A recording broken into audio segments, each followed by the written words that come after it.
রাজধানীর উত্তরা থেকে বিপুল পরিমাণ আতশবাজি ও পটকা সহ দুইজনকে আটক করেছে ডিবি।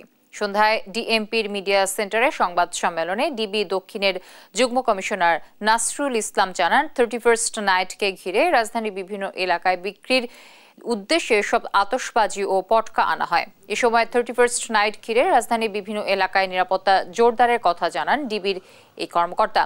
পুরান ঢাকা সহ বিভিন্ন স্থানে আতশবাজি, ফানুস ও পটকা বিক্রি বন্ধে অভিযান চলমান রয়েছে বলেও জানান তিনি। পাশাপাশি ছিনতাই ও অবৈধ অস্ত্র উদ্ধারে তৎপরতা বৃদ্ধি করা হয়েছে। বৃহস্পতিবার রাজধানীর বিভিন্ন এলাকা থেকে 9 জন ছিনতাইকারী গ্রেফতার করা হয়েছে বলেও জানান তিনি।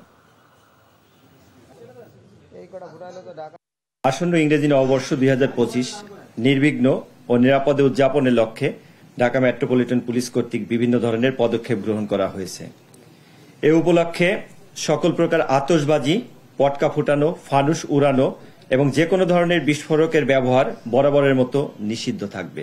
অবৈধ অস্ত্র এটার স্পেশাল ড্রাইভ চলমান আছে এবং ডিবি আমরা ইতোমধ্যে আমাদের বেশ কিছু ছিনতাইকারী গ্রেপ্তার আছে।